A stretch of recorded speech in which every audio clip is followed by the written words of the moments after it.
Right, okay. Yes, I am. Oh, damn. Okay. Yeah, I was trying to edit like a pinned comment, and it's like, this is under review. Okay. I can't do it outside of the live. So I have to wait until I go, and then I'm trying to type and stuff. Can you hear me? Are we good?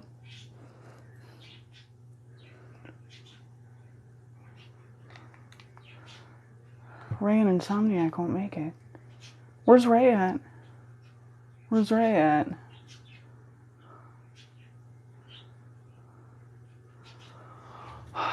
Shit. Where's Ray at? Is Ray at work?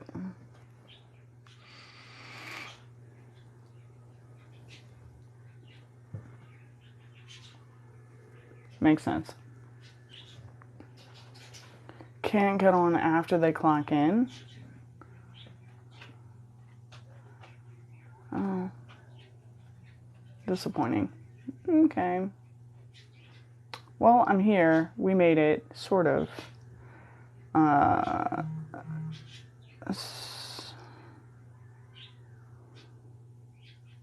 Sorry, something just popped up in Discord.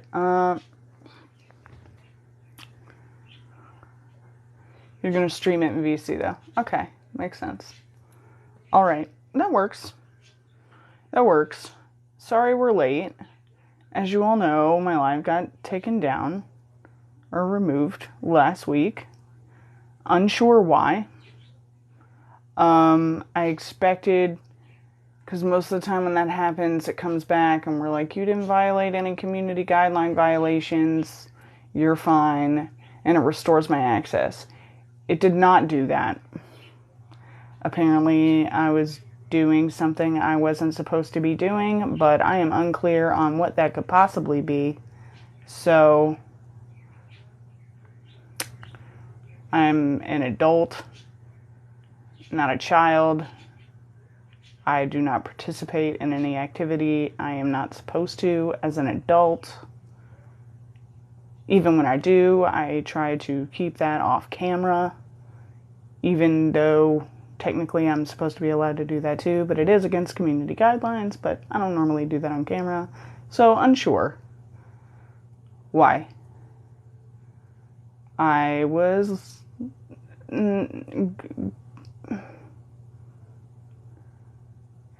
Yeah, it seems to be an ongoing problem with a lot of people. I am unsure if I'm being targeted by someone who is reporting me, but 3 out of the last 4 lives I have done have been interrupted and reported. It took us 3 weeks to get through a chapter.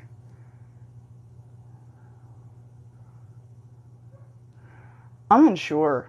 I'm honestly unsure at this point if it's targeting cosplayers specifically or what it could possibly be. Oh, did they? Huh. Well, that's problematic. Okay, well, we'll see how this goes.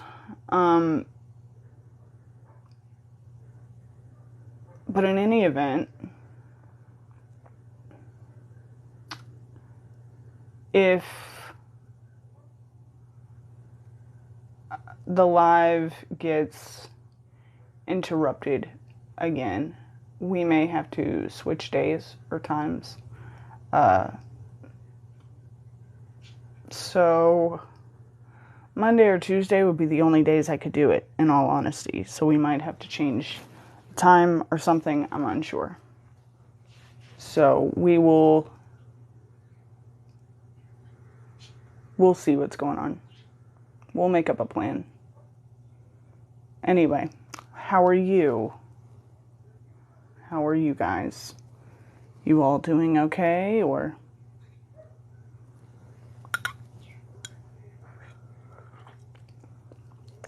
This is tea, by the way. Just tea. Late, but not too late. Good, you're good. Yeah, we've made it a bit of a thing in the Discord. I think like half of the group has gotten a cat mug.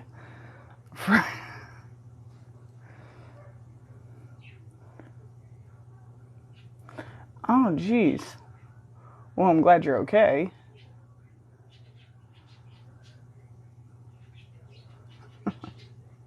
I slept 1 hour exactly yesterday. I got more sleep tonight, though. Like, I was out, so that was good. But I did not. I wasn't able to sleep the other night.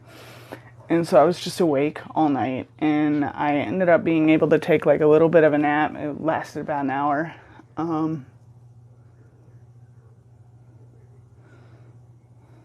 How did you manage to do that? Break your friend's leg, I mean. You bought at least 4 of those. I love the little cat mugs. They're my favorite. You had a fever and didn't notice. That's no good. I hope you feel better.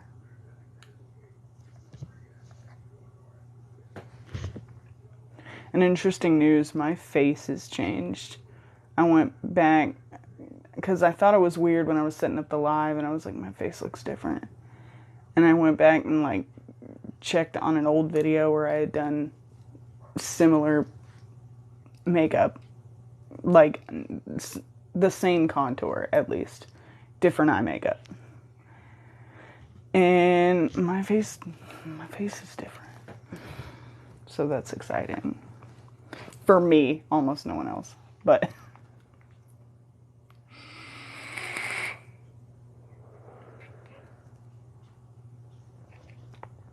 that's a big step. Proud of you. I hope it went well.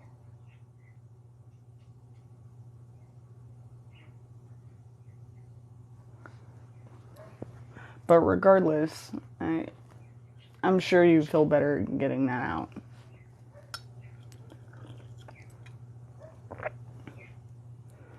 A tea's hot. Maybe a little too hot right now for me to drink it.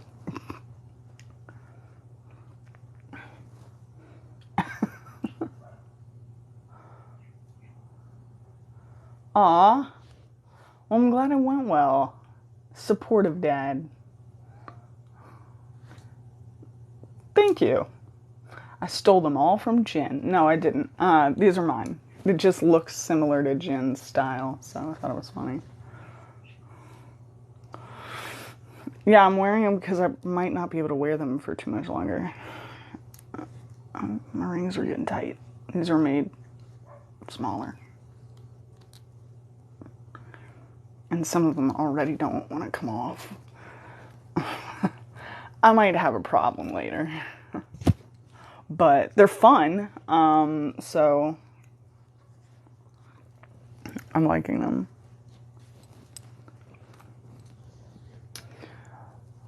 But I'm glad you guys are here. I'm glad you guys made it. I know we're having a bit of a rough patch. Hopefully it works out. I don't know.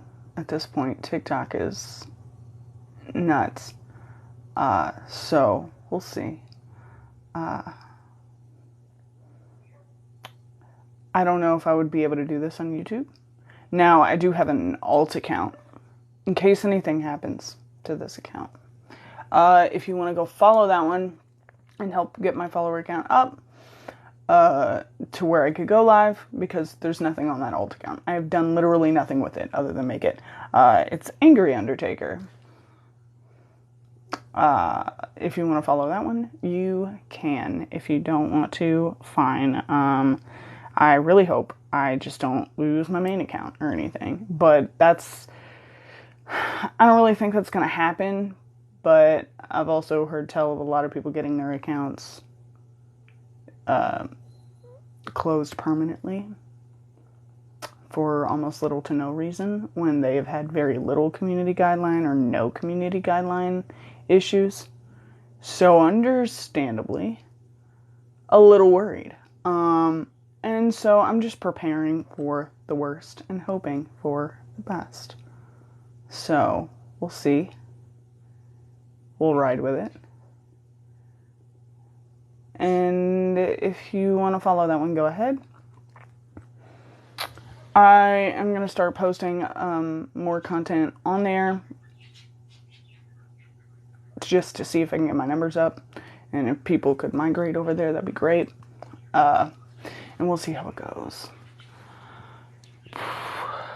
But personally, we're going to just go ahead and do some things to try just to ensure that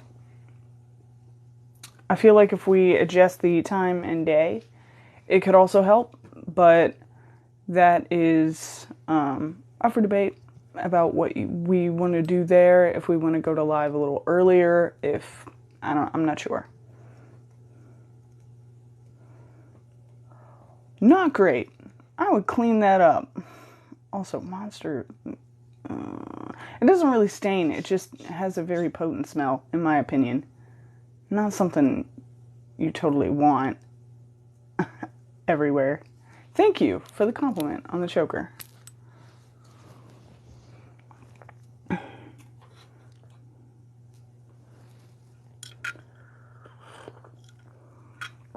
But I've been worried about how we're going to do this, so I've kind of been thinking about it a lot this week. Because if, true, it gets sticky. But I've been thinking about this a lot this week, namely because apart from cosplaying and views, and that's all like an indirect part of TikTok for me, I like engaging in lives. I'm not great at it. I'm not very personable, and I know that. But it's fun now that I got like a group of people in like a Discord full of people, and we all get along and have similar interests, and it's a very uplifting group, and it's nice. And I don't think we could do a similar thing in Discord just for functionality reasons. I don't think it would work well. And so I'm really afraid that the one of the best parts of this app for me is not going to last very much longer if things keep going the way that they are. And I'm kind of bummed about it. And I'm really hoping that's not the case. But that was a serious discussion that we needed to have, and I wanted to get it out of the way. So, if you're in Discord and you want to vote on a day, Monday or Tuesday, and pick a time that works best for you. If we need to go live earlier, we go live earlier. That's fine. I can do it anytime. Whichever time you want. I'm generally more active at night, so I do things later in the day, but I am up most of the day, so we can always change the day and time if we need to, is what I'm getting at. We can do it on Monday or Tuesday, and we can do it literally at any time of day, and that's flexible. And I feel like that might help matters. Not guaranteed, but might help. And I just wanted to float that idea out there. Definitely vote like 2 a.m. I would be down for 2 a.m. in all honesty.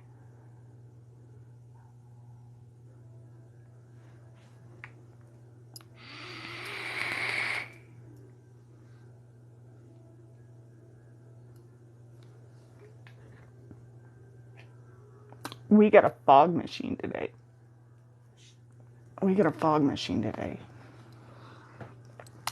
And I can't wait to use it. We're going to use that for Johannes. And also I might use it for Halloween stuff to do. It's fun. And I got new lighting coming in. And I'm going to get new tires soon. Yeah. Yes, a fog machine. It came in today. We had a whole load of fun. I didn't get a lot of content shot today. We were very distracted.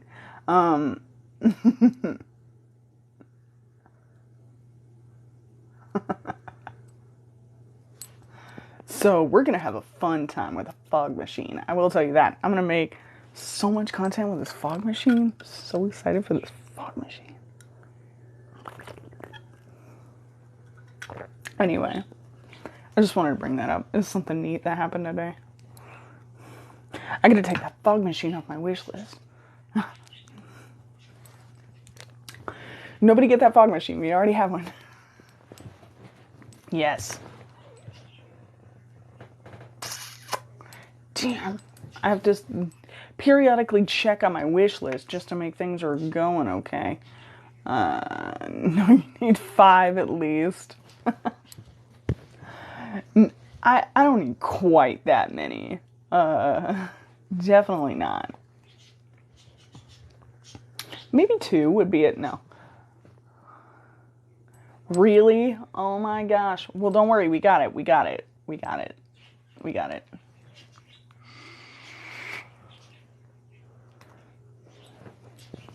And I'm really excited. Are you kidding me? You kidding me?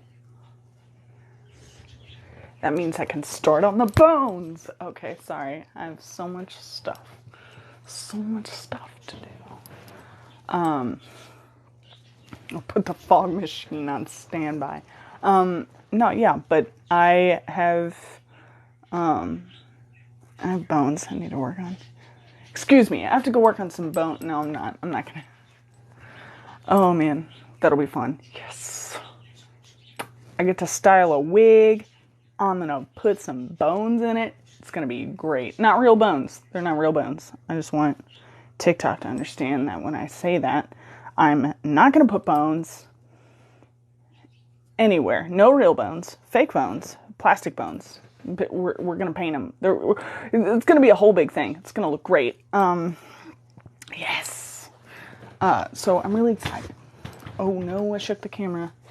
I got it all. I got it all. No. Sit back where you're supposed to. Come on.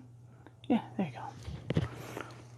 Yes. So, really, yo, what is up? Okay. The spine is coming. Yes, I definitely want to play Mansions later tonight. That sounds awesome. You know I want to play Mansions of Madness. I was kicking around an idea. I'm not going to release that right now. I'm going to work on it I'm going to workshop it a little bit first and see how I feel about it. And then I'll tell you about it. Depending. And maybe only in the Discord. I'm not sure. I have it down to a backpack. How did you manage that? There's so much equipment. There is so much equipment in that game. It's so fun though. I love it. It's an awesome game. Thank you all for the likes. Aw. And thank you for the follow. I didn't see that. Mac is back. What is up, you guys? Yeah, it is. It's a really chunky box. I am floored how you managed to incorporate it. I'll have to see it when it gets here. Or did you get the backpack? Dad, did you get the backpack? Answer me real quick. Did you get that backpack you showed me? Did you get that backpack you showed me? Yeah. This was a gift from Lady Aoife. Thank you, Lady Aoife. It's fabulous. And it came with a black one, too. And they both have little spoons.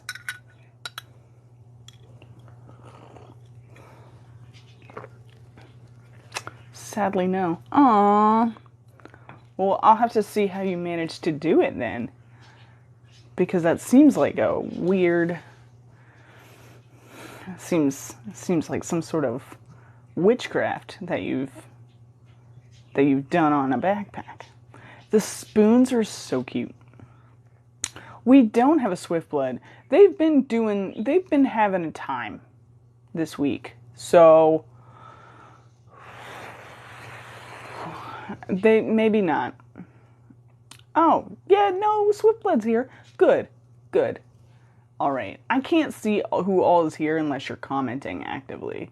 It only shows me how many are in the... Okay, good. I'm glad Swiftblood's here.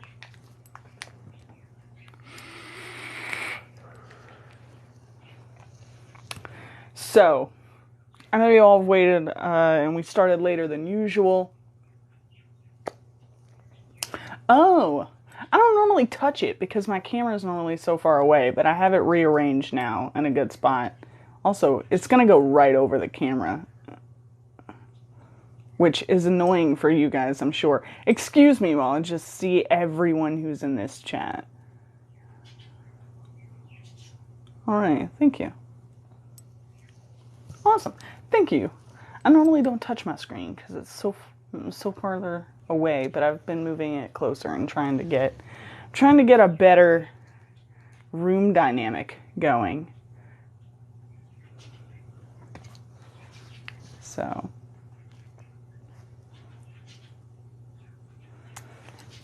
I've rearranged the lighting and how the room is situated. I think it adds more ambiance. We're in a little book corner. Little book corner. Which is appropriate if you know what this live is. And if you don't know what this live is, well, you're going to be very confused. Because we read a book every week. Normally at 8. But we get started a little later due to circumstances. So, I've been reading a book for a few months now. We're reading a series. It's all on my YouTube. I need to update the YouTube with the lost footage from last time and the week before, but I haven't had any chance to update because, as you know, I also do this as sort of a gig. I get paid to read. And I am working on the worst project ever right now, and it's killing my motivation, but it's fine. We're fine, and everyone's having fun. So, I'll get it edited eventually. It's gonna get up there eventually. Just suffering mentally a little bit due to this project I'm working on. But it's gonna get updated, and you can update yourself. But we're reading The Brothers Cabal, which is the 4th in the series. And the other 3 are already uploaded, so you can have a crack at that and know what we're talking about and what's going on with full context. But for now, I'll go ahead and give you an update on what we got through last week. Essentially, Horst got rescued, and we unfortunately lost the commander. But everyone got out safe, but there's a huge problem because Rufus is back. And if you don't know who Rufus is, well, he made an appearance in a couple of short stories, or is at least mentioned in one short story and has his own short story, and is also featured prominently in the first book. And he is, thank you for the corgi. He is, well, he considers himself to be Johannes's, our main character's, arch nemesis, but he's not really. Johannes barely knows who he is most of the time. The only reason he knows who he is now is because he accidentally sent him into the garden, which was an interdimensional space pocket, and threw him in there for time's relative. And he managed to get out, and he shot Rufus, and he should be dead, but he came back, apparently, and Horst saw him, and he's the one who's been sending zombies after these townsfolk and lesbian anemopter pilots. And Horst came back to visit Johannes, told him all of this, and is now kindly requesting his help to assist in a war against this government run by monsters called the Ministerium Tenebra, and also, incidentally, Rufus. So that's where we're at.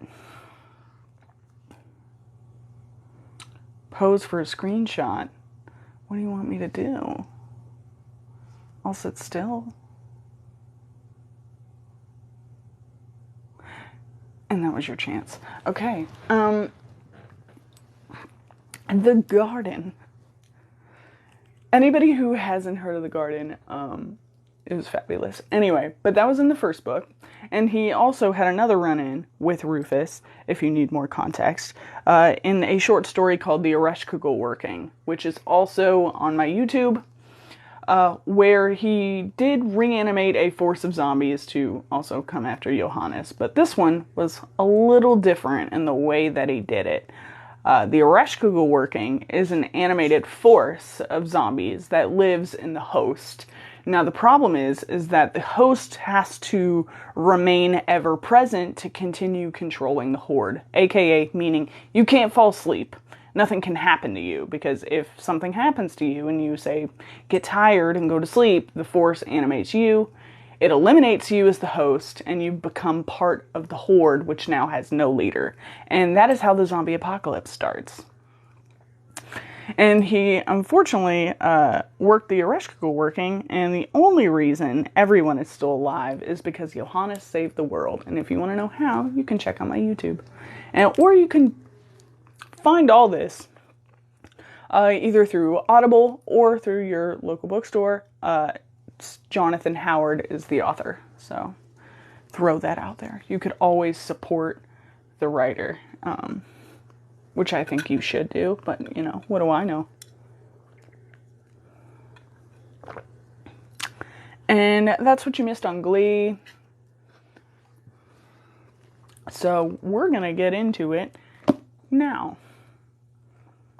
If everyone is ready, are you all good to go? Do you have your drinks and your animals and your pillows, blankets, stuffed animals, whatever you like? You got them all? You got them in vicinity? We're good to go? 2. I'm seeing a lot of 2s, so I'm going to go ahead and assume that everything is awesome. And we're just going to do chapter 13 today. So, chapter 13, in which the Brothers Cabal ride again. What are the transportation arrangements? Demanded Johannes Cabal, a necromancer, of his brother, Horst, a vampire. What makes you think anything has been arranged? Cabal wrinkled his nose irritably. While I have never entirely seen eye to eye with the D Society, and while on the rare occasions our paths have crossed, there has been some acrimony, harsh words, and a little shooting, and I still respect their pedigree and their efficiency. By your own admission, you consulted with this Professor Stone and Fraulein Bartos before heading for England. He paused. How exactly did you find me? You had little enough time to stop and ask en route. Horst was many things, dead, for example, but there were times when his natural glibness deserted him in the face of a direct question and traipsed out of the door, taking his ability to dissemble with it. This being one such occasion, he could only smile weakly. Ah, said his brother, looking at him steadily. I sense the D Society at work again. They know where I live. They had a very good idea. I'm sorry, Johannes. They have very nearly chapter and verse on you. The professor is something of an expert on the subject of Herr Cabal, the necromancer. Once he got talking about you, it was hard to shut him up. I think you impress him. Yet they have never seen fit to visit. Perhaps for tea. More likely to kill me and burn the house down. Why would that be? This isn't going to sound flattering, but let me finish before you lose your temper, yes? Cabal's eyes merely narrowed, which didn't bode well. It's because you're not considered a threat. He saw his brother's eyebrow loft and pressed on rapidly to forestall the storm. They used to. You're right, Johannes. They were going to get around to dealing with you and your researches at one point. And yes, when I say dealing with, I mean killing you and burning this house down. Then they realized that you weren't the kind of necromancer that they were used to dealing with. More so since after I After I took my sabbatical from reality, he coughed, embarrassed. The professor tells me that you saved the world. Cabal shrugged. Probably. I do a lot of things. Horst gave him a hard look. I mean, saved the world. You did. Yes, said Cabal innocently. I know, I heard you. He looked at his brother, very faintly inquisitive. Which particular time was that? Don't test me. I'm not. I've saved the world on 2 occasions, of which I am aware. You remember our little chat about the Ereshkigal working? Well, that was once. Although it was some time ago, and whatever I've done to unblot my copybook with the D Society is apparently more recent than that. A clue, please.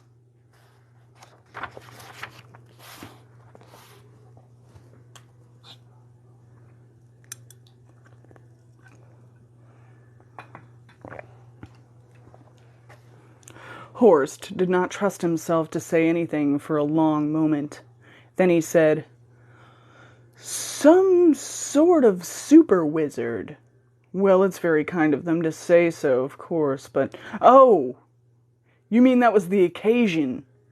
That must have been Mtak Katarl, yes? Horst snapped his fingers. That was the name. Couldn't remember it. You mean it's true? Well, of course it's true.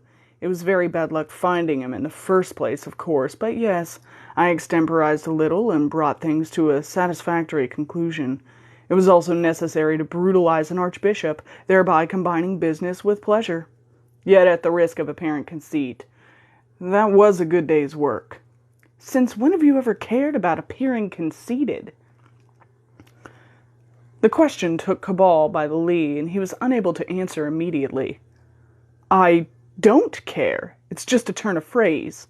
Horst looked at the clock on the chest of drawers. To return to your original question, Dawn is 3 hours away. In an hour or so, Miss Virginia Montgomery will be arriving in her entomopter. It will be the 3rd time she's crossed Europe by air in the space of a week, and she will then embark on the 4th immediately. You'll be in the co-pilot's seat, and I shall be wrapped in tarpaulin in the cargo space, because being a vampire is so glamorous. So, he waved a hand around the room. You'd better get cracking. Cracking, he says. Cracking, muttered Cabal. Might I remind you that I am not at the peak of my physical powers at present? I shall have a bath and a shave, probably both less leisurely than I would have liked, and then put together some accoutrements that may prove useful. I would be obliged if you could pack a bag of the more mundane necessities for me. Horst folded his arms. I am not your valet, Johannes. No sensible person would tolerate you as a valet. I am merely asking you to help expedite matters. He waved a finger at the wardrobe. Ooh, clothes. How exciting. You love clothes, Horst. Think how much fun you'll have sorting out some outfits for me. Horst did not unfold his arms and skip joyfully off to the wardrobe. Instead, he cocked his head to one side. All your suits, cravats, socks, and shoes are black. All your shirts and underwear are white. He looked at the rug by the bed. And your slippers are red tartan. You don't have outfits, Johannes. You have a uniform. He shook his head and went to the wardrobe anyway. Very well. Where's the suitcase? Under the stairs, as was it ever. Before you start on that, bottom drawer of the chest of drawers, please. Horst opened it. Socks? He said, underwhelmed. Behind the socks at the back of the drawer. Horst pulled the drawer most of the way out and paused. Oh, of course, I forgot the other necessary part of your dress, Johannes. There are 2 guns here, both in their original packaging. There should be 3. What? Horst picked up a bundle of soft cloth from the corner and unwrapped it. Within was a rolled-up shoulder holster, a semi-automatic pistol secured within it. Not a Webley? He said in mock outrage. They'll be so upset when they hear that you've been seeing other gunsmiths. Don't flaunt your ignorance, Horst. It is a Webley. It holds 8.38 rounds, and as the man in the shop assured me, has decent stopping power. I've decided to start carrying one as a matter of course. What about that big fat revolver you normally use? I shall, of course, continue to carry a Boxer 577 in my bag. Bring that too. Oh, and the 2 boxes of ammunition, and the cleaning kit, please. Johannes, there are 2 577 revolvers here. They're both the same. Just bring me one. That's not what I mean. I mean, you're bulk buying handguns. What does that say about your lifestyle? It says I'm prudent and farsighted. That's not all it says. Horst put one of the gun boxes on the chest of drawers, stacking a box of 577 and a box of 38 ACP ammunition on it, and then topped the pile with the automatic pistol and holster rewrapped in its cloth to form a convenient load. He picked them up together and turned to Cabal. May I ask what happened to your last revolver?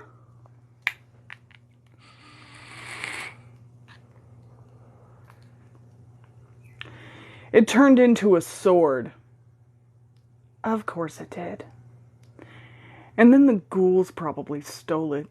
Cabal smiled, and with an expression so close to fondness that it made Horst stare. The naughty rapscallions.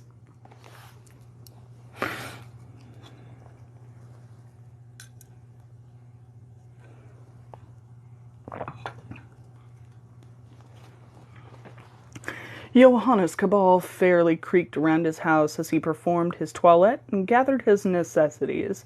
Both were routines he performed efficiently and as quickly as his slightly atrophied musculature would allow.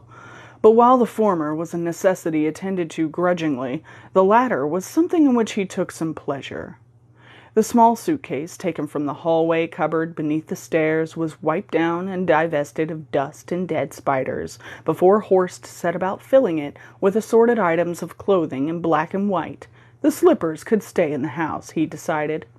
Cabal, however, took himself up into the attic laboratory, recovered a retired but serviceable Gladstone bag from beneath his workbench, and started to fill it with the accoutrements of an ungentlemanly necromancer.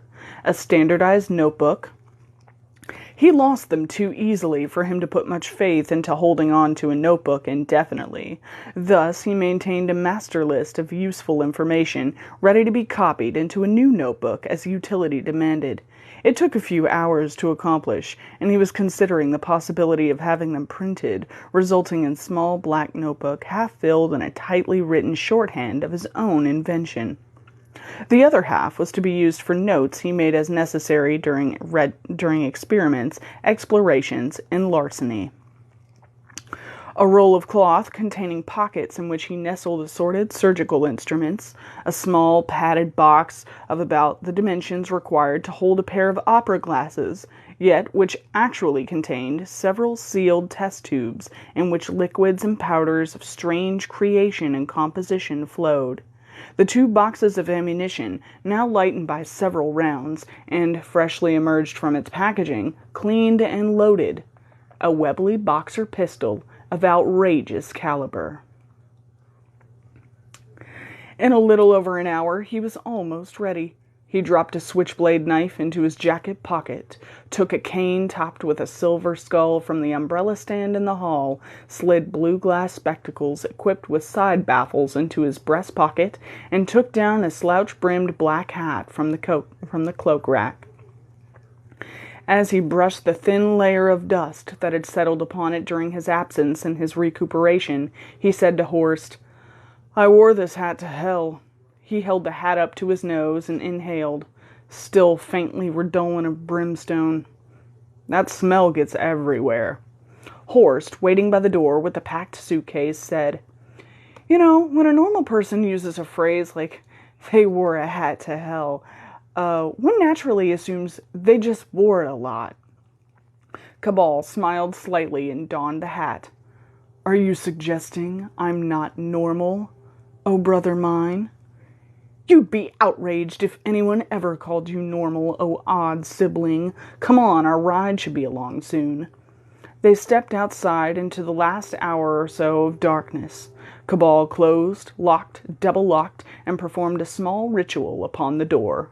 To human eyes, it was no more efficacious than saying bless you after a sneeze, but to Horst's senses, there was a feeling of tautness, as if the building had suddenly been wrapped in ethereal chains drawn tight. Do you ever get the feeling that you're not coming back? Horst said, looking up into the old house's eaves. Every time, said his brother as he drew on black kid leather gloves. Even when I go out to purchase groceries. Your defenses aren't as good as you think. I walk through them easily enough. They are more than sufficient. They are also highly discerning. I made them thus. Discerning? What do you mean to say they let me through? Cabal did not answer. He hefted his Gladstone bag and walked down the garden path to the gate. Horst followed him, still talking.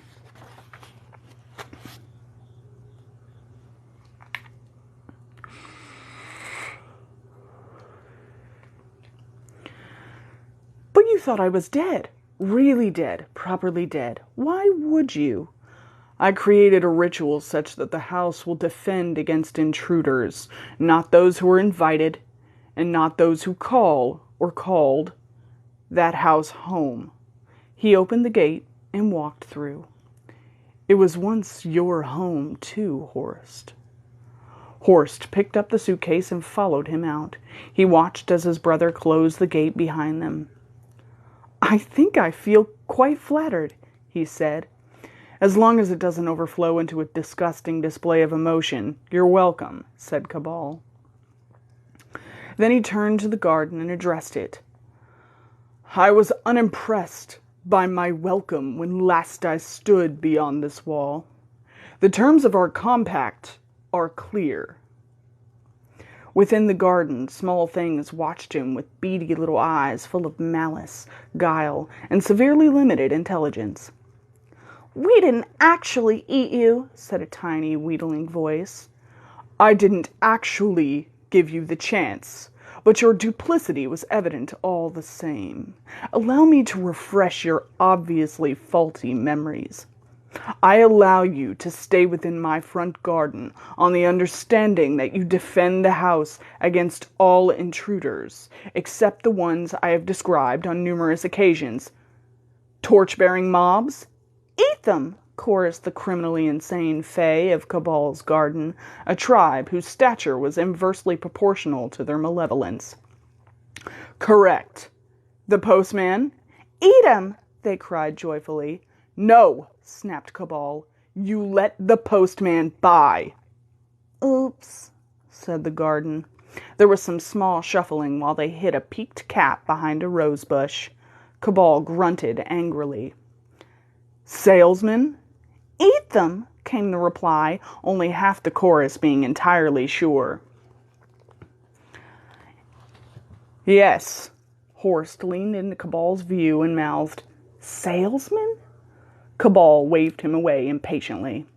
Do not worry, we don't get salesmen out here, he said before adding in an undertone, Not anymore, anyway. Horst, acute hearing, caught the addendum, but he decided to let it pass for the time being. Cabal turned his attention to the garden once more. Johannes Cabal. The word drained away like a sink full of embarrassing water. There was a heated discussion in the undergrowth. Don't eat Johannes Cabal, they finally said, with none of the enthusiasm of their previous answers. And why don't you eat Johannes Cabal? More discussion. They seemed honestly nonplussed by this for a minute or so. Then one of the brighter ones had a revelation, communicated it to the others, and they took up the cry. The compact! The compact! Correct. But not just the compact between us.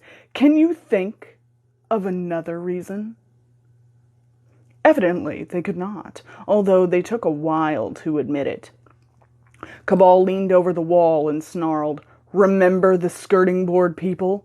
You get one warning, and this is it." As Cabal straightened up, Horst asked, "The skirting board people? What are they?" "Extinct," said Cabal meaningfully, and more for the benefit of the listening garden than for Horst.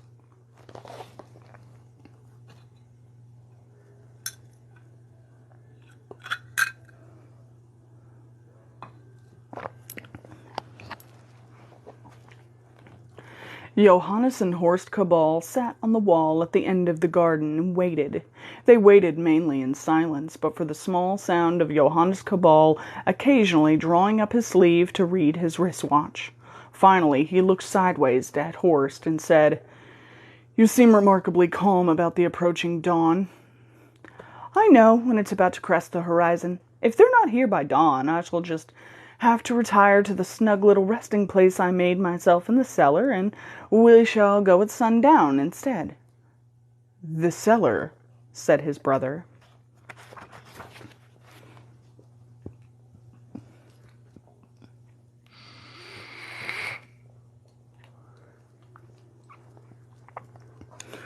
"Of course the cellar. Where else would I be assured somewhere to rest where no ray of sunlight would fall on me?" "Of course." Cabal grew quiet, but his eyes betrayed his preoccupation. Horst, who had no need of vampiric supersenses in most dealings with his brother, stroked his chin and added as an innocent afterthought, "Funny, I remember the cellar as being much larger than that." Cabal jumped to his feet and started walking back and forth distractedly, checking his watch yet again. "Where is that anemopter?" Horst smiled to himself, started to say something, but then the smile faded and he looked up at the starry night. "They're coming." "They?" "Miss Montgomery said she'd bring one of the others with her in case we needed to carry very much gear just as well. The cargo space in her Copperhead was pretty crowded with just me in there on the outward journey. The other mopter can take your case and bag. The cane will be awkward if you were planning to take it into the cockpit too. I'd put it in there if I were you." Extra cargo space. Cabal was thinking rapidly. "Just a moment." He hurtled the wall into the front garden, much to the dismay of the wee folk, who scattered almost invisibly, but with plenty of tiny screams and several foul curses delivered in tones like chiming fairy bells. Cabal had no time for their finer feelings. He was already at the front door, temporarily annulling its occult defenses, unlocking it, and ducking inside.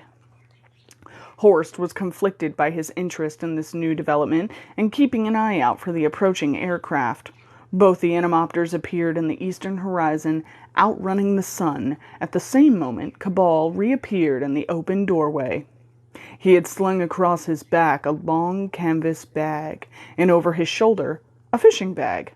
Horst ached with curiosity to know how fly fishing was going to help matters, but contented himself with instead lighting the flares he had been supplied with to delineate a clear landing area. 2 greens to mark the entry side, 2 red to mark the far edge. As the Spirit of 76 and the buzz bomb deaccelerated and came into land on 45-degree descents, his brother joined him to watch. "Fascinating machines," said Cabal. "I thought your scientific interests were more biological." "Professionally, yes, but one cannot help but be impressed by the mechanical ingenuity of an anemopter." "So enthusiastic. You should take lessons." "I did. I can fly." Leaving his brother open-mouthed in his wake for the second time in one night, Cabal approached the aircraft respectfully from the front, well clear of the blur of wings as they slowed to a halt. When the wings were traveling at a visible speed, and therefore unlikely to do more than break a limb if one were foolish enough to stand by them, the cockpits of both aircraft opened, the Copperhead's rear half canopy sliding back, and the Guigaro's along hinges on its trailing edge.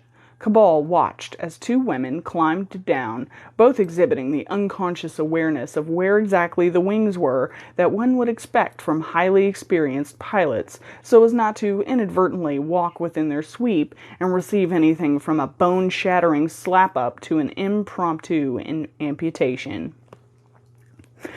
The woman from the Guigaro was the first to reach Cabal. They eyed each other with a degree of suspicion in the flickering red and green light of the flares. To Dia Boom's eye, Johannes Cabal looked like a walking dead man, gaunt with illness, his paleness picking up in the strange illumination, making him look like a ghost in a cheap theatrical production. He stood resolute, yet the long bag on his back was clearly weighing on him, and for all his willpower he could not help wavering slightly beneath it. She did not know whether to respect him for that pride or despise him.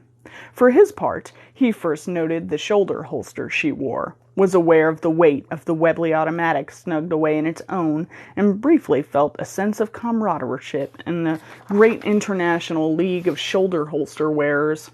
She took off her flying helmet and ruffled her fingers through her short blonde hair therein, and he decided, instinctively, and with a terrible irrationality that would have made him snort in derision only a year or two before, that she was all right, and that they would probably get along nicely. After all, she had short blonde hair, a pistol in a shoulder holster, and she flew an anemopter. That was 3 commonalities right there.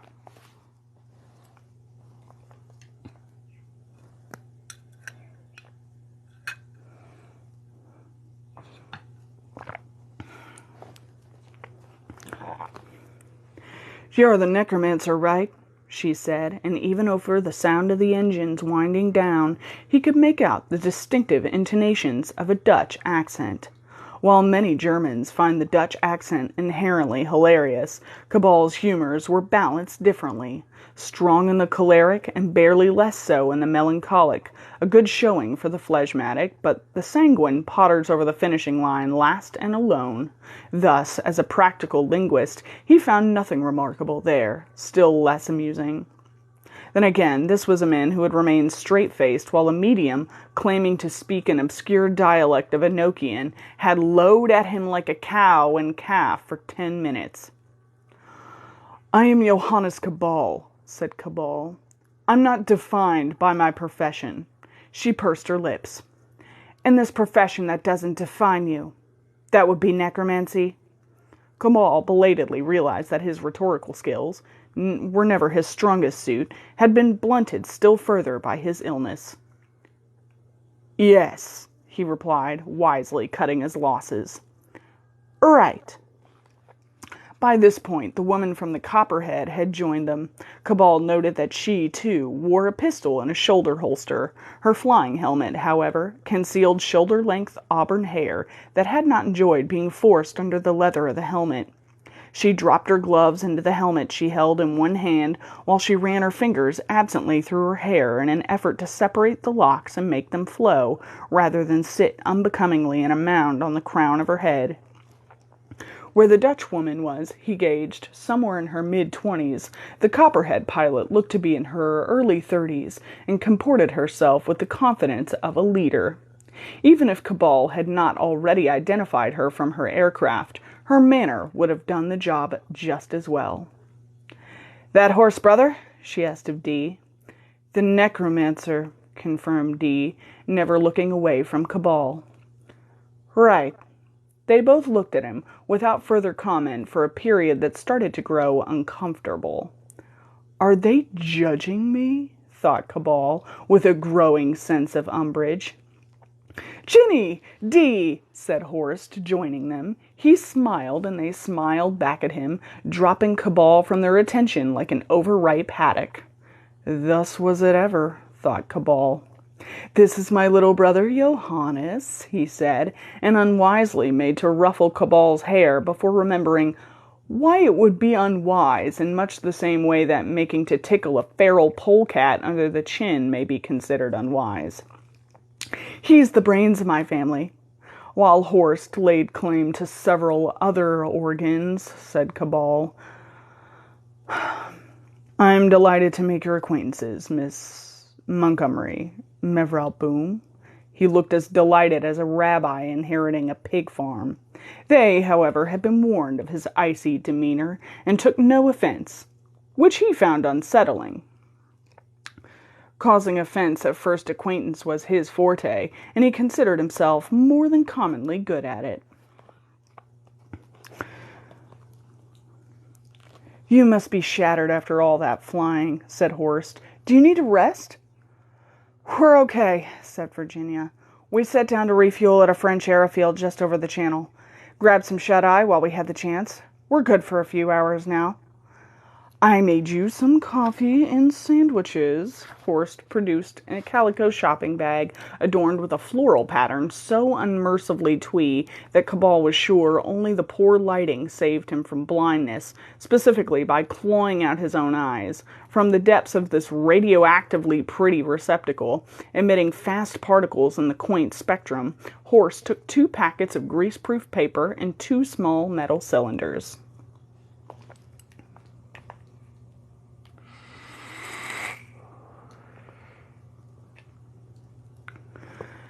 "Those are Dewar vessels," said Cabal jealously.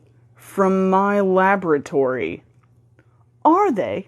I thought they were thermos flasks. Well, never mind, I'm sure they'll do just as well." Horst passed them to the pilots, who accepted them gratefully. "You wouldn't be so keen on that coffee if you knew what had been in those vessels previously," muttered Cabal, at pains to make it loud enough to be heard. "Ignore him. I got them straight from the boxes in the store cupboard." "Is nothing sacrosanct?" muttered Cabal at the same muttering volume as previously. "And I ran them through the autoclave, just to be safe. Believe me, they're surgically clean." "You used my autoclave," said Cabal, so outraged that he forgot to mutter. "For washing dishes?" "Yes," replied Horst. He smiled, unabashed. "Your brother's a lot of fun," said Dee, addressing Horst, but looking at Johannes. "True," replied Horst, the spirit of ingenuousness, "although some days he's in a bad mood." "I can see my brother has already inculcated you into his comedy troupe," said Cabal. "So unless anyone has any other morsels of rollicking humor with which they wish to bless this gathering, perhaps we can get along. The sooner to kill Maleficaris." "Your brother doesn't beat around the bush none, does he, Horst?" said Virginia, showing a small sign of warming slightly to Cabal through the agency of a half-smile. "Calls a shovel." "Actually, I call it a spade," Cabal said. She looked at him, an eyebrow raised. The smile, however, remained infuriatingly only sort of there and only sort of not. Cabal frowned suspiciously. "Are you flirting with me?" he demanded. Horst clapped his hands, startling them all. "Right," he said with forced bonhomie. "Let's get our gear packed. I can take up residence in my luxurious stateroom, and we can get back to the saving of the, good old world. Can we?" He smiled, a slightly desperate smile at them all. "Get back to the good old train? In our good old anemopters?"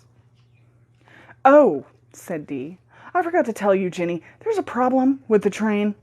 Virginia and Horst exchanged worried glances, whose main function, it seemed to Cabal, was to make him feel still more supernumerary. "Mechanical?" Virginia asked. "Mechanic. Becky's exhausted. The footplate men from the freight train who helped her get the train away from the town left." She shrugged. "You can't blame them. They have families to go to, but it means Becky's doing everything, keeping the train and the mopters going and driving the train. She's running on coffee and willpower. She's going to start making mistakes, Ginny." Virginia did not argue the point, but nor was she happy. "We can't just put an ad in the classifieds. Train crew required for monster battling expedition. No money, limited life expectancy." "Maybe Becky can stay driving the train and we find a good mopter mechanic somewhere," suggested Dee. "No! Hell no. Would you trust somebody to fool with your mopter just like that? No. Becky's the best grease monkey I've ever seen. We can't just replace her. And it would break her heart if we even tried. Horst, you helped her drive once. Could you take over the footplate? Well, I suppose I could. He did not sound at all certain. But won't I be needed for fighting? All the stuff with the strength and the fangs and the such like. And my working hours are a bit limited. Anyway, remember?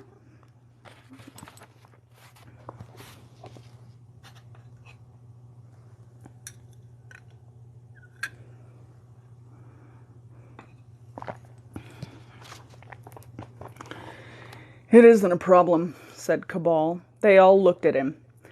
Yes, I am still here. He unslung his bags and handed them to Horst. Load those aboard, would you, Horst? I shall be back shortly. Horst hefted the longer of the two bags. This is really heavy for a fishing rod, he said, a little ironically. It's an elephant gun, replied Cabal blandly, and ammunition. You mentioned Maleficaris' pets tend to be on the big side. He turned to go back to the house, paused for long enough to add, I suspect he's overcompensating for something, and walked off. They had just finished putting away Johannes Cabal's gear in the Buzzbomb's cargo space and were discussing Horst's traveling arrangements when Dee shouted, Zombies! And went to draw her pistol. Horst and Virginia whirled to see Cabal walking towards them, a coil of rope in one hand, and apparently unaware of the two corpses that walked behind him. Zombies, he said. Really? Where? He turned and saw the two monsters barely a yard away from him. Oh, I see. Not technically zombies, but an easy mistake for the layman to make. Layperson. For the first time in one night, Horst was astonished. You're kidding, Johannes. You still got them? Waste not, want not. He walked to them and stopped, and the dead men, following him, stopped too. Close to, Virginia and Dee could see that these were not at all like the undead who had attacked the train, and later, the town. Where those things had been relatively freshly, albeit discolored, malodorous, and slightly drippy, these examples of the necromancer's art were dry, clearly not at all new, creaked slightly as they walked, and their flesh seemed to be coated with varnish over clown makeup? One stood tall and thin, and the other shorter and not so much stout as sagging where once it might have been fat. They wore filthy coveralls, and perched upon their heads were Casey Jones engineer hats, grimy and cobwebbed. With a horrible crunching noise as of 1,000 ants eating a papadum next to a microphone, they smiled at the women. The women did not smile back. What? Said Virginia in a terrible whisper. The living hell are those? Dennis and Denzil, said Cabal, as if introducing old-school friends. Despite appearances, they have their uses. Specifically, they can drive a train. He looked at them and frowned. Possibly Denzil and Dennis? I forget which is which. It doesn't really matter. Dennis and Denzil nodded in agreement. They had long since come to understand that it mattered only to them, and even then, not always. They were currently just glorying in the sensation of not being in the shed at the bottom of Cabal's back garden, where they had been sitting patiently, waiting for him to remember them for a little over 2 years. In this time, they had kept themselves amused with any number of little plans and shenanigans, some of which had taken them from the confines of the shed. This Cabal did not know, which was just as well. Still, they had always come back to sit and wait, while spiders made webs around them and millipedes processed over their boots. This, however, was clearly a special occasion, as Johannes Cabal had remembered them, and they were out of the shed and under an open sky at his prompting and with his blessing. There were also 2 women present, who, the dusty archives of their memories assured them, were attractive, although any reason why that should be relevant eluded them. They had just been introduced, so obviously they would be going out on a blind date with them. Things were certainly looking up for Dennis and Denzel.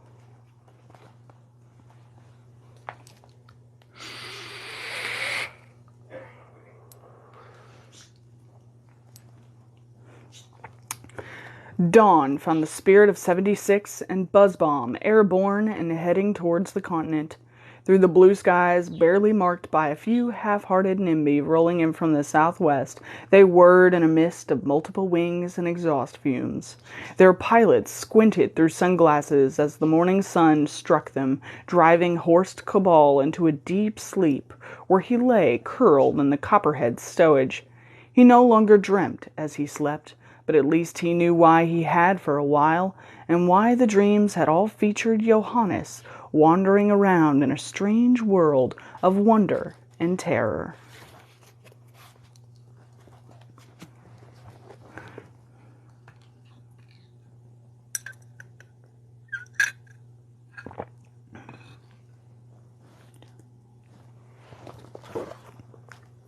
For his part, Johannes Cabal now only troubled the dreamlands in his dreams, which was his current activity.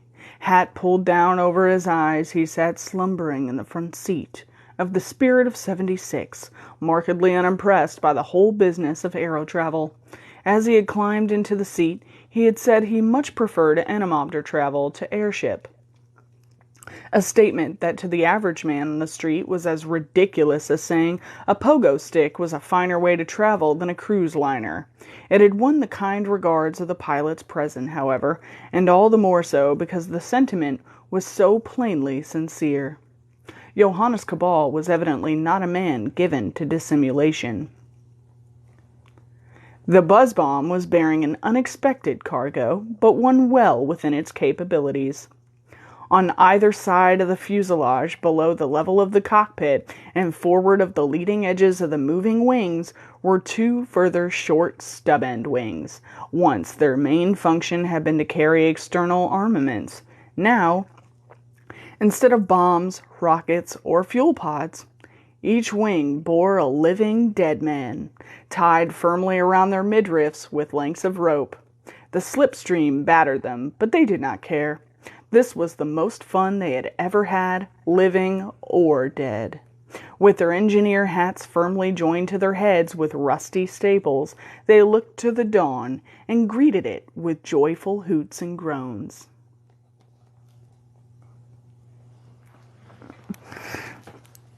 And that's the end of chapter 13. I thought you would enjoy that because I read Swiftblood's comment and I was like, they're not riding with him. But I thought you'd enjoy just the mental picture of Dennis and Denzel riding underneath, tied to the wings of the plane.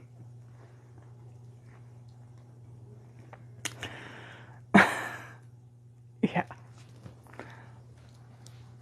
Yeah, at least the undead boys are having fun. That's the only thing that matters is that, everybody's having fun.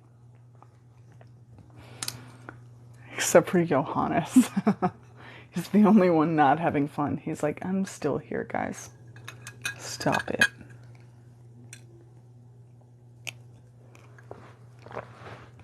Oh, thank you.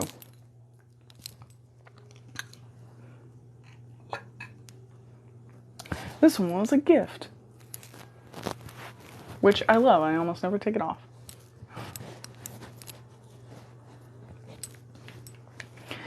How did we enjoy chapter 13? Did you all love it? Are you primed and ready for 14 next week? We'll see what we do. We made it the entire way through this time.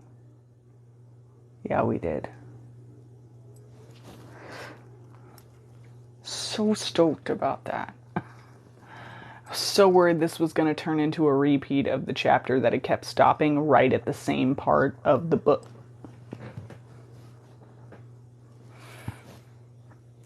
I feel like that in itself is an achievement.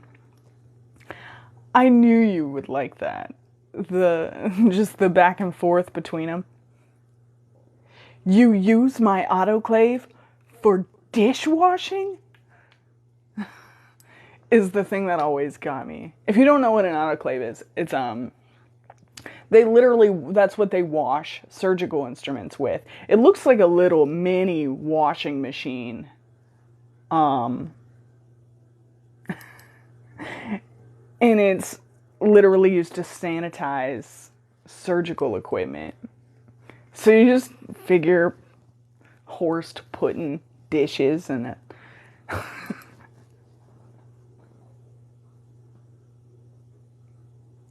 Well, I'm glad you made it. Brotherly eraser, Mike. A little bit.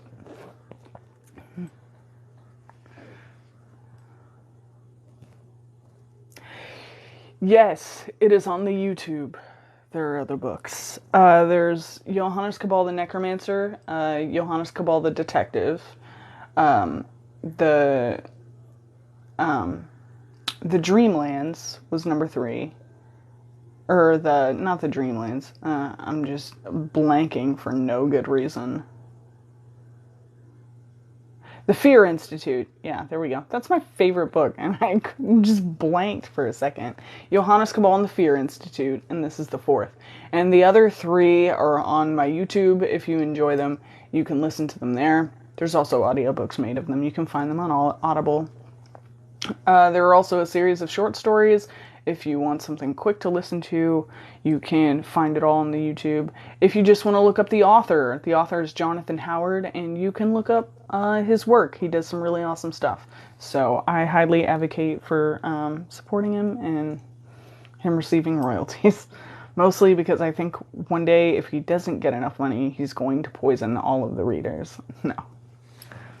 He did threaten to do that in a book once. So yeah. Definitely look up Jonathan Howard. Keep him happy. Keep him writing, please. But if you like it, of course. And you can catch up and join us. Yeah. Which I think it's super funny. He just put dishes in it. You can't. Yeah. Which I also think is great. Because I have often had the mind of just, I should get rid of all my clothes and just wear the same outfit every single day. Just get the same outfit. And then I never do, but I've come this close to it. I was always that kid that never really minded uniforms, except for the fact that I hated the uniform. Like, I don't want to wear khakis, but if you let me wear, like, just black pants and a white button down every day, I'd do it.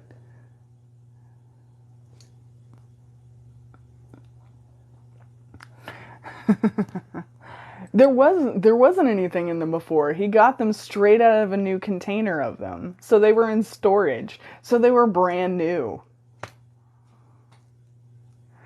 See, the thing is okay, I will tell you, these pants, I have separate pairs of.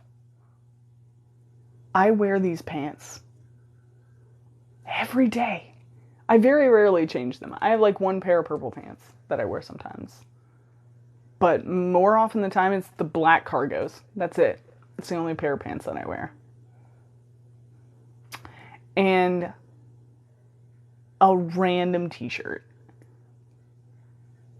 Most of the time. And I really enjoy just not having to think about it. I would, yeah, see? Get the same pair of pants, and you know that they're comfortable. You know that you like the way you look in them. Just get the same pair. I would. I definitely would. And sort of have.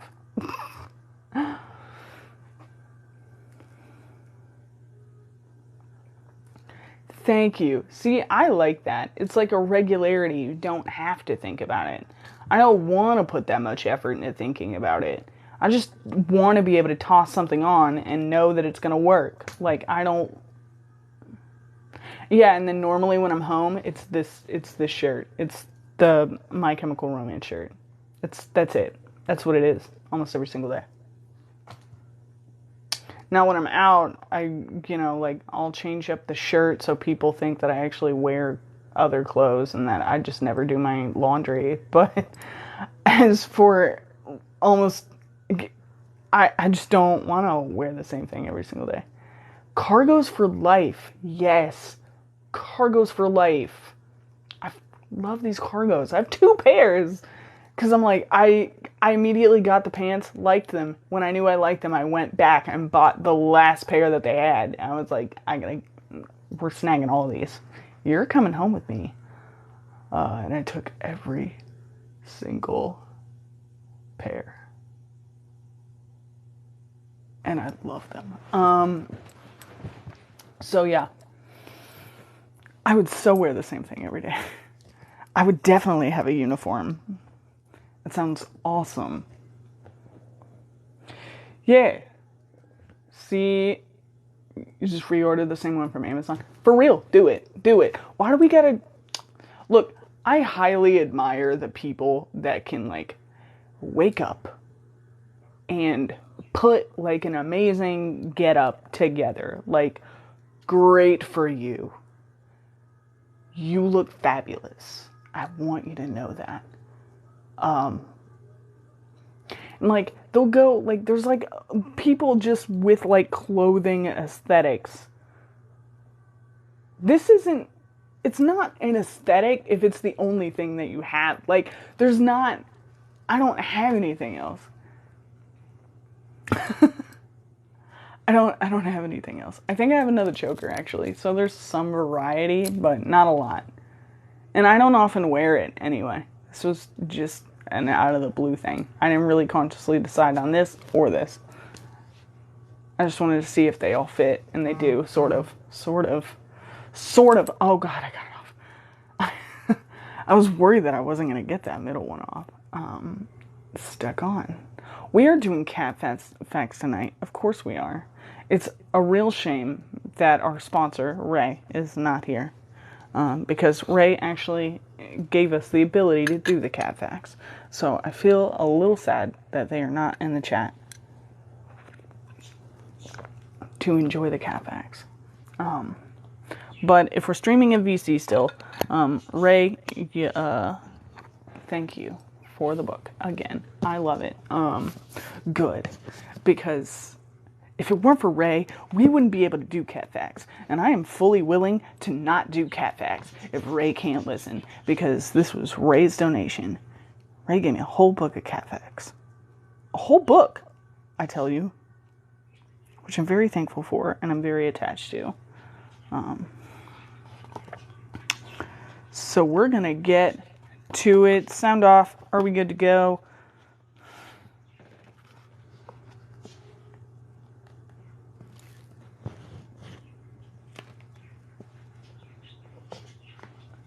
Okay. That is a conclusion. I am unsure of the complete relevance to that statement. But good. Okay. I don't know. You get it. Okay. Today we're doing Bastet, and there's a picture. Oh, look at the cat. Bastet. Bastet is an ancient Egyptian goddess with the head of a lioness in some depictions and the head of a domestic cat in later ones. The shift from lioness to domestic cat could reflect changing values within Egyptian society, which considered domestic cats to be sacred and honored them in art. Their lion goddess, Sekhmet, took on a more of the warlike and fierce element of cat nature, and Bastet grew more nurturing. Cats were mummified and offered as precious gifts to Bastet. She was also the goddess of fertility, often shown with kittens. NASA has used Bastet as the name of part of a comet. There are also dozens of registered show cats named for Bastet. And that's Bastet. I wish they went into a little more detail because I love Bast. Which, it's always story time here. In fact, you missed the bulk of it. I'm sorry to say, but you can always check out the link in the description. On my TikTok profile, it has a link to the YouTube where you can listen to story time. I'm not even joking. If you just came in, the whole of it is story time. Yeah. Good choice, Crimson. I approve. That was just the cap for the night of cat facts. Jump scare warning.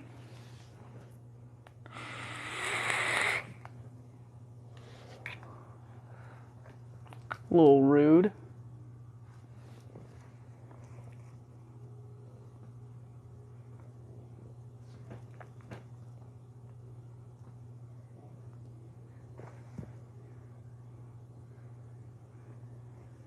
Hold on.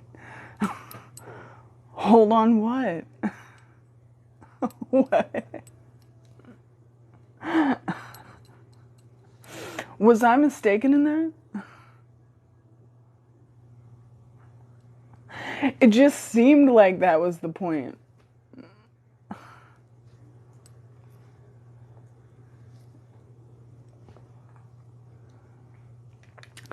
I mean, I could have been mistaken, but I'm not sure. I took it as rude. Unless there's something scary in here, other than my face. Nightshade. Dude, sometimes my cat will make a noise where it sounds like a bark, and that's super weird, right? So, Kinsey, 55, hey. There's so many people in here. It's you, you're scary.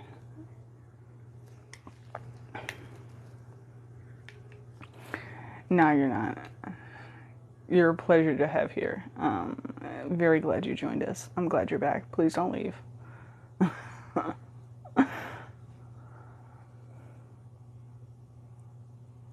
Oh, yeah, the kitty cone. The kitty cone of doom. My cats always pretend they can't eat in that. I know they can. I've seen them do it. They just want it off, so they pretend like they can't.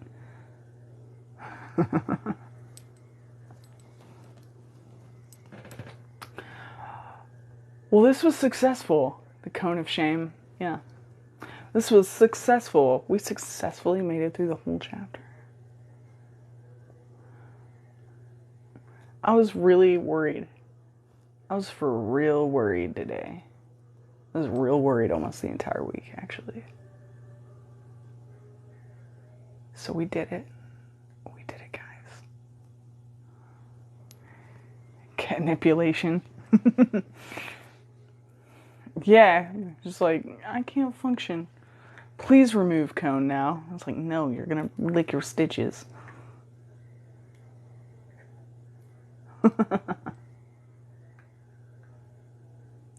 Attendance time.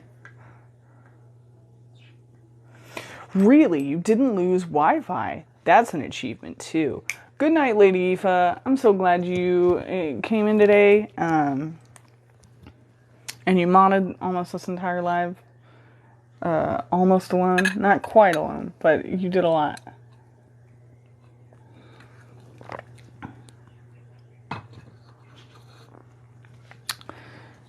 Maybe be modding now by themselves. Shout out to my mods. Thank you. You had to really leg it today, didn't you? We've had some whack people come in today. I don't know what the deal is. But, or maybe I just noticed it more tonight. Maybe that's it. Maybe that's it. But y'all have been on it. Not really. Well, because there was a person earlier, and then there was the person just now. So I guess maybe I'm just seeing it more. Maybe it happens more when I'm reading, and I don't always notice. You know what I mean? So I was like, what was that? What was that?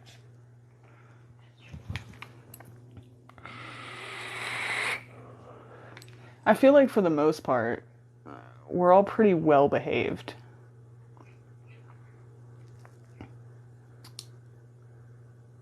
work was crazy. I gotta say, I feel like I fell into like the sixth dimension the other day. Like, I don't know what was going on, but everything was weird. Yesterday was weird. And I don't know if it was just because I got so little sleep, but I was in the car. And there was some commercial on that was playing over the radio, and it made no sense. It was like an advertisement for like a local business. And it was like, if you come on down to such and such road, we got cookies. We got Rick and Morty cookies. And we got such and such cookies. And mysterious, whatever the hell the name of this place was. I just remember it was mysterious something. And then they were like, must be 21 or older to enter. And I was like, what cookie shop is only selling cookies? What are you doing to these cookies? What do you mean? What kind of cookies? Why do you have to be over 21? Those are cookies. That's weird. I don't know where this is going. And I was like, what? Am I just sleep deprived and crazy? Is that what they said? And like, Jasmine's sitting next to me in the car and was like, I don't know, man. I wasn't paying attention. And I was like, I need you to confirm this for me. I need you to confirm what they said over this radio. What is happening to these cookies? But the thing is that we don't have shops like that here. They wouldn't do well, I take it back. They would do pretty well here. But the point is that if they were anything other than like CBD or whatever, you wouldn't be able to sell them. So they can't be that special.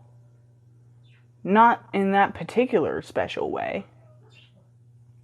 And I was like, I need you to confirm that I'm not losing it. Is that what they said? What did they say? What are you talking about? There's only so special you can get, right? I don't know. Yeah. But, I mean, that's the thing. It's like, that's the only kind of special they could mean.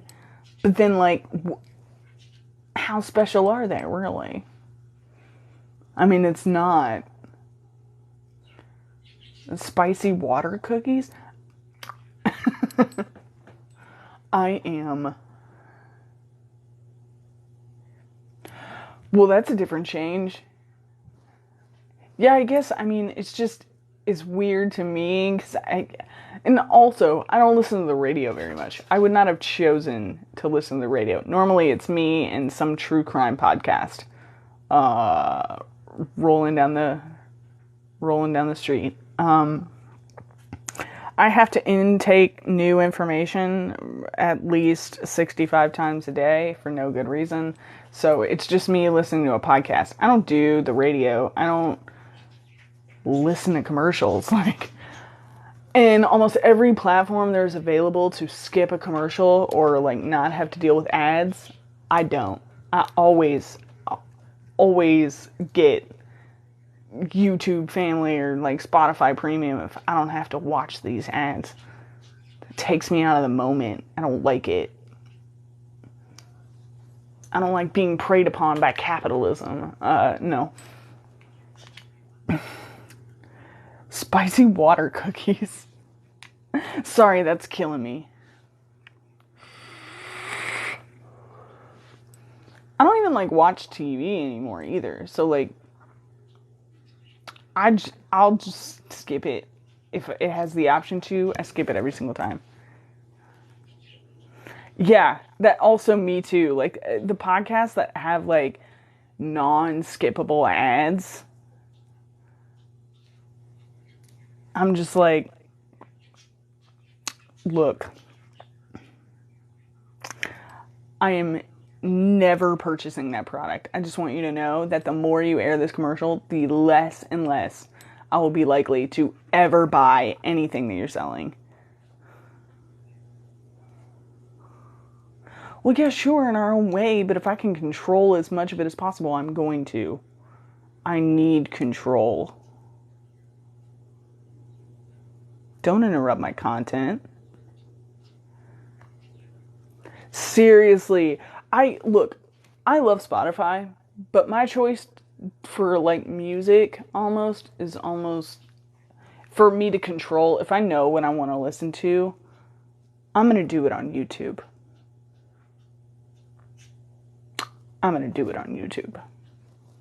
And I don't know why. Like, I could use Spotify for that, but YouTube Premium is my jam. That is what I'm using almost every single time.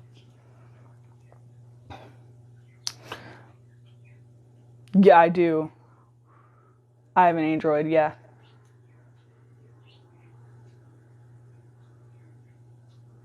What? No. I hate YouTube ads too, because they weren't that bad when they just had like one at the beginning of the video. And then they started interrupting the content in the middle of them. And then some people, like, it got to the point where you can control how many ads you put in. And then they put in like 3 or plus more ads. And I was like, I can't.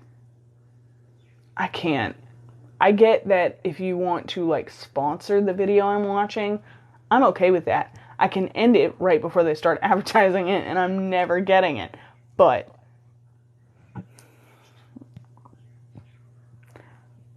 I don't like it when you interrupt it. If it is in the middle of the video, it will drive me up the wall.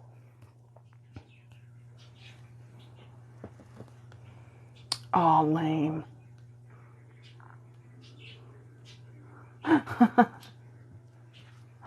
Put on any random Disney movie. That'll distract them.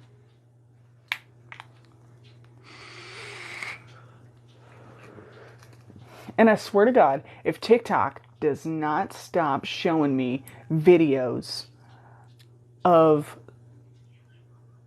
small black children seeing The Little Mermaid like release for like the new time, I'm gonna cry.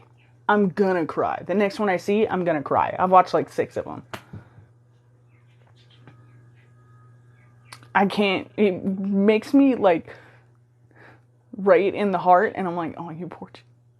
Yeah, you watch that. I hope you love it. I'm so excited for you, but I'm gonna cry. Quit showing them to me, and I keep getting them. Because the algorithm thinks that I like them, and I do. I love them. But it also makes my chest hurt, and I can't have that because I'm gonna cry. Anytime now, I'm gonna lose it. Aww. I'm so happy. Like I said, I'm so happy for them. This movie is for you guys. I'm really excited for you. And I love it. And I love all the parents, like, showing their kids, and they're really excited. And this, you're right, this is for you, and I'm really happy for you. But this is gonna make me cry, and it makes my chest hurt, and I just, in particular, cannot watch it.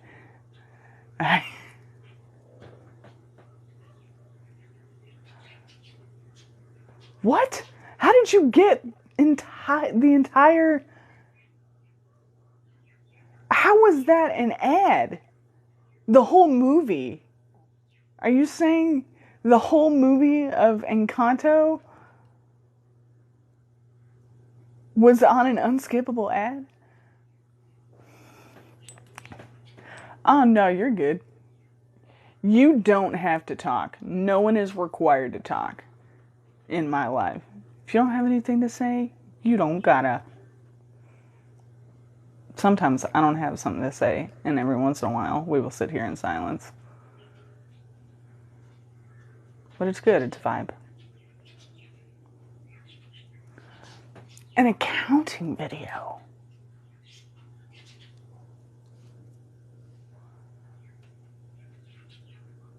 An accounting video.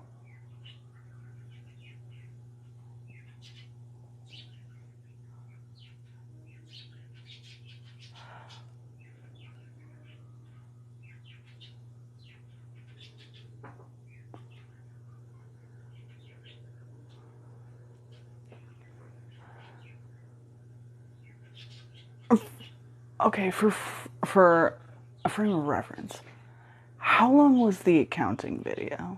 If you don't mind my asking. I'm just wondering, because this could potentially be very funny. Also, I'm gonna need you to send me the accounting video.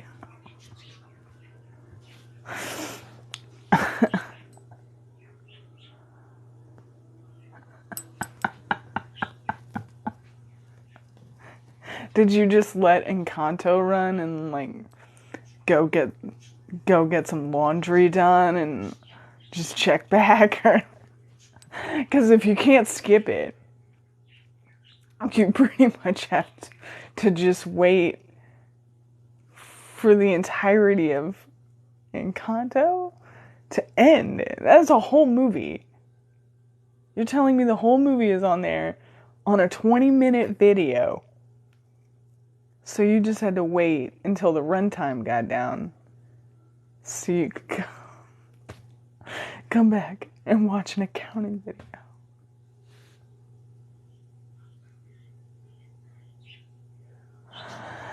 I'm just very confused how this happened. Someone dropped the ball. Like, I don't understand. So, okay. Someone messed up, right? Someone messed up. Someone dropped the ball on that, is what I would clearly think. I'd be like, this isn't supposed to be here. I'll see if I can play.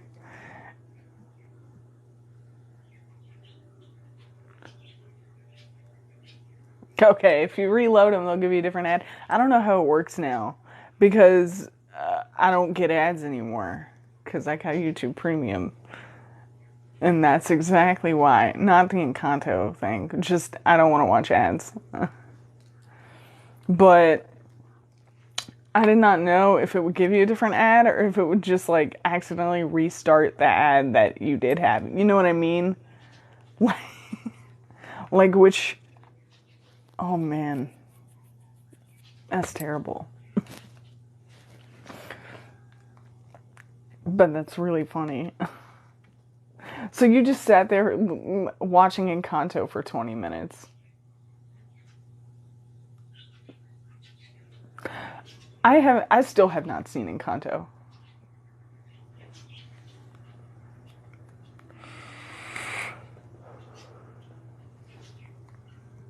Oh no.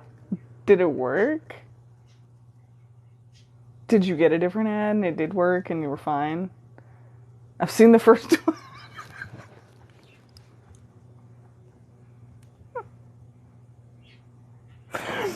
I like that the implication is here is that you had no intentions of watching it. And you just, the only thing you've seen of it is the 20 minutes before you realized the movie was on an ad before an accounting video. She likes the rats. I still have not seen it. I just know there are rats in it. And some guy named Bruno. And Lin-Manuel Miranda? I think. Sure. Yes. Yes. He did do it, yeah. I'm confident. I'm 99% here. Hello there. Oh no, it was halfway through the... Oh no. Oh jeez. That's the only thing I know from Encanto is that song. It's the only thing, and it was only because you couldn't spend over 5 minutes on TikTok without encountering that video. Is Sid the Sloth? I don't know who I still have not seen it. I don't know who the voice actors are. I'm just 98% sure that Lin-Manuel Miranda worked on the soundtrack. It makes sense, but I also did not watch it. Mostly just because I think I was never a Disney kid or like big on movies. I wasn't able to sit down for that long. Like, I didn't want to do that. I could sit down and read a book for a full 24 hours and just not even realize I did it. But you ask me to sit down with nothing in my hands and look at a screen, I'm dipping. Like, probably not. I gotta move my hands, or I gotta be otherwise engaged. Otherwise, I'm not gonna sit there. I will either, one, fall asleep, or two, get up and go do something else. I don't want to sit there that long. So I was never a big Disney kid, and I missed the boat on a majority of Disney movies. I saw like a couple when I was a kid. Like, I saw like The Lion King.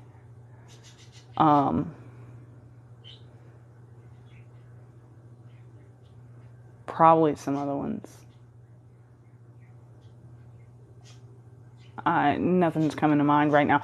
I don't know. I was never really a big Disney kid, so I also just don't get the Disney thing now.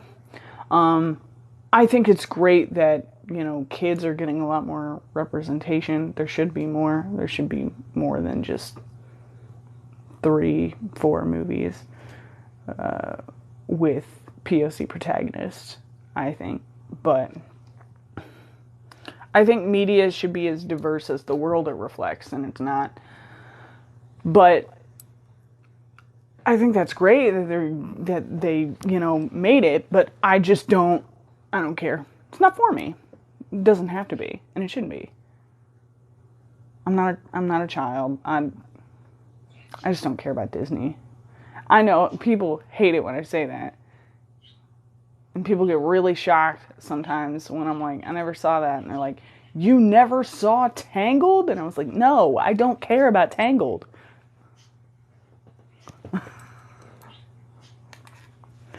I did see Moana because someone bullied me into watching it.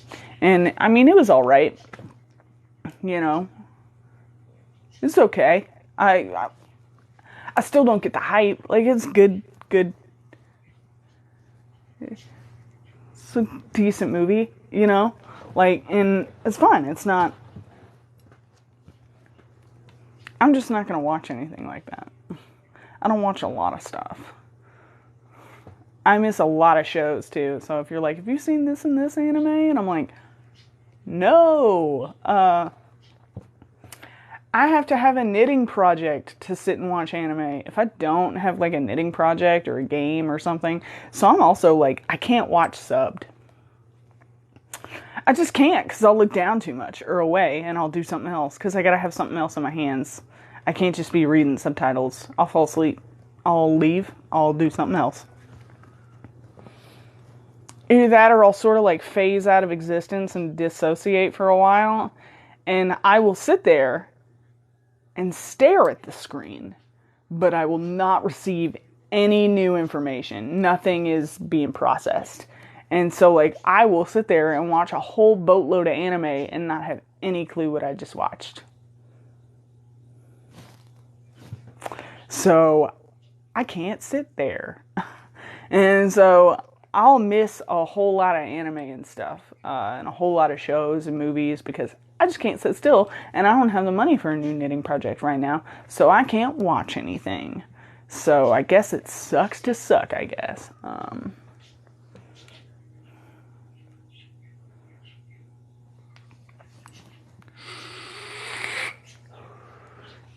It is 11:30. Dad, are you in this chat? Is Dad here? Is my dad in here? Dad?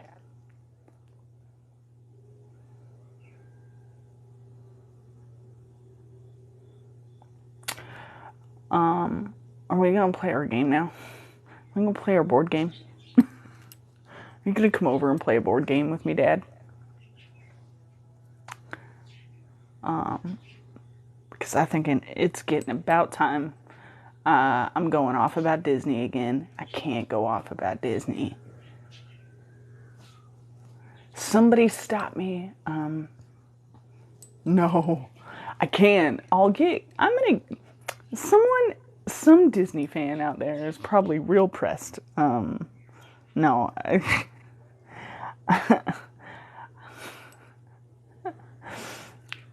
Never. Okay. All right. We'll end here in a few minutes. Yeah, we're going to do Mansions of Madness so everybody can migrate to voice chat and Discord, and we're all going to hang out and play a board game like weirdos.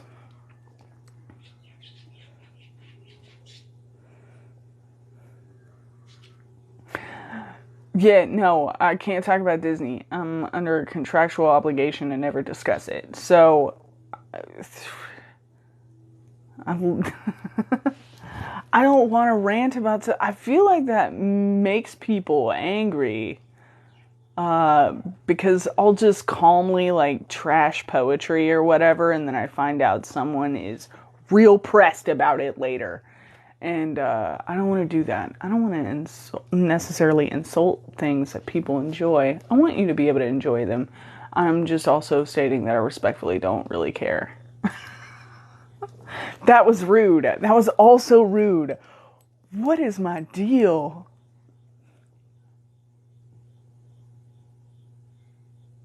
Look, I don't know why I'm so rude. I'm very bad with people. And that's why I have no friends. But it's okay. I have Discord filled with internet people. And you all keep me company. And I appreciate you. I just want you to know that. I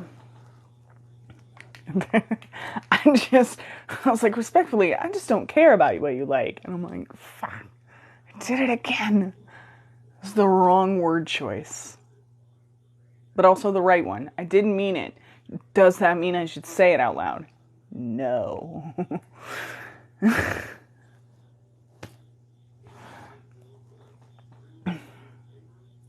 Thank you. And I think it's great that other people have other opinions. Y'all can love Disney. I don't care, but you can love it. And I'm happy that you have something that you love and enjoy.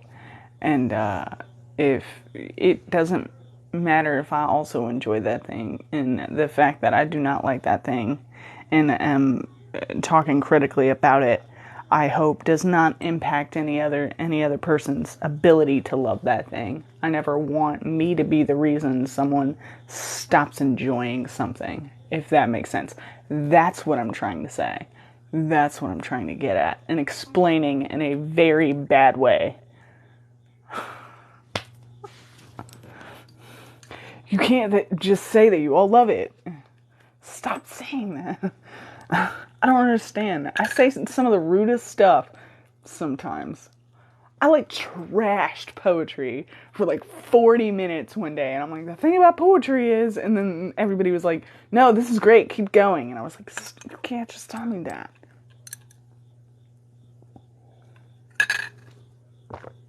There could be someone writing poetry right now, and I don't want to destroy anyone's love of something. It is my innate desire. I just don't like that. The poetry one was good. I used to do a rant every week, and I stopped doing that because I started getting self-conscious about some of the things that I would post on my main TikTok. There's probably still a couple of them, but most of it was just existentialism, and then Maybe would contact me, and then me and Maybe would have a discussion about existentialism for a couple days, sometimes in a very disconnected fashion. That was always fun. But then as I started picking out new ones, and it got really soapboxy, and so I was like, I'm gonna cut this while it's ahead. Nobody needs to know my opinion. I'm going to remain silent and ever vigilant. And you'll not get those, because I was like, I can't post those. That's so rude. It's going to be so bad in a few years or something. I'm going to go off on a rant about Disney or poetry, and then someone's going to be like, a few years down the line, they're going to be like, they said some really problematic things about poetry, and I'm going to be like, yeah, you're probably right.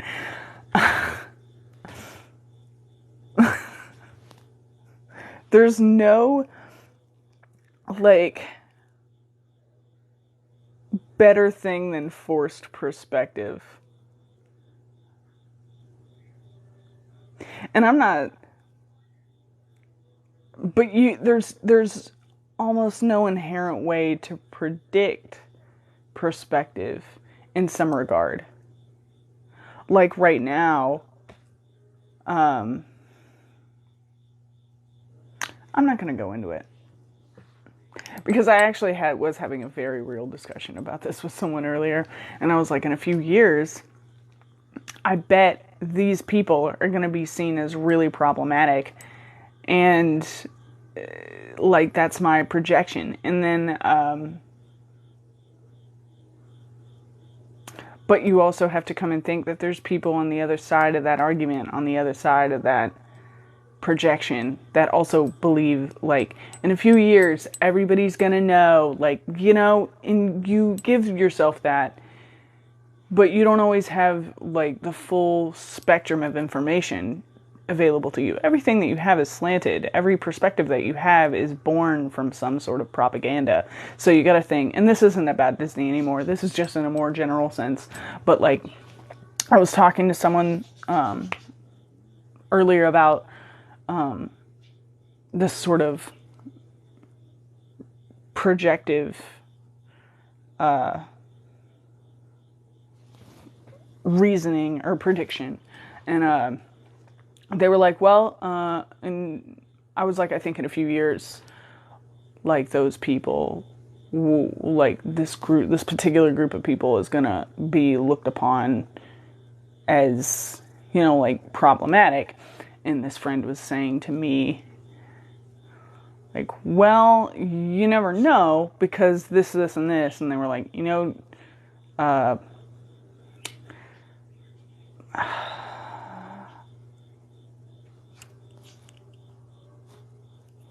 J.K. Rowling. There we go. I forgot J.K. Rowling's name.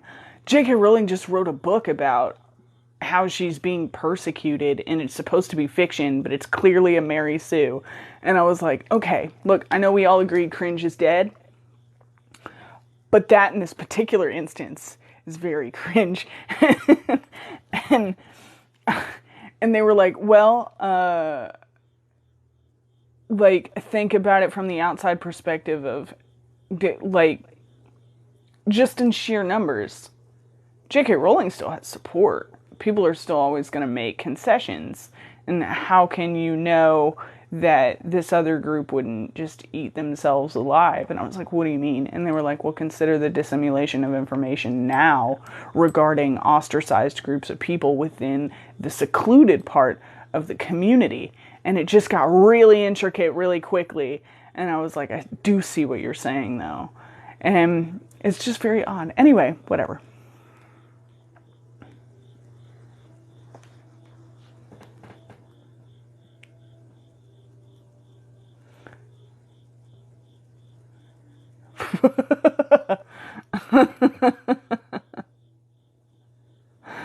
Yeah, Swiftblade, you did send that. You did send that. And I did enjoy it. That was a really fun video. That was probably my most fun video.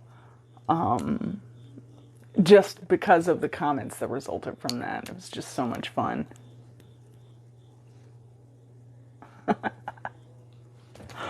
Well, we've been riding strong today. I just trashed Disney. I didn't really trash Disney. I could go further. I'm not gonna, but I could. I just want you to know that. I want you to understand that. Everything you love and everything you enjoy, I'm coming for it. No, I'm not. I gotta stop. I say things as a joke, and this is the unique part of my life where I can see my face. And I heavily police my face so that I keep smiling at you all so that I don't look like I normally do. Because I'm off-putting normally. So, and I hate being able to see my face because I'm like, I have to make my face look a certain way so that I don't look. And then I'll make jokes.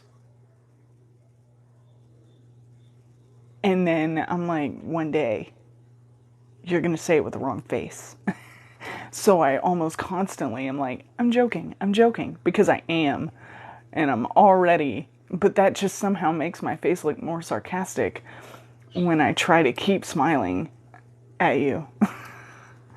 It is very hard to make sure that I look fine. Thank you. I've had a lot of anxiety about this particular night, this whole week. A lot of very self-conscious, internalized conversations with myself about how I don't want to get my live reported every single time. Anyway, and we're going to quit while we're ahead. We're going to quit while we're going strong. We're going to quit. We're going to quit while we're ahead. So we're outie. If you're in the Discord and you want to go to VC and hang out with me and Dad while we play a fucking board game, and I'll occasionally give you shots of the screen so you can see what we're doing and how we're fucking up. And yeah, we're all going to go there. And it's been a good night, and I want to end it on a good note. And we're going to meet here for now, next week, same time, same place. If we discuss it all, it's going to be different. I'll let you all know as soon as I can. But we're going to go. And next week at 8 here, we're reading some more book. It's going to be more story time. And until then, I'll see you all in a minute, or I'll see you all next week, or maybe I'll talk to you throughout the week if I happen to see you. But it was good on you guys, and you all have a good night.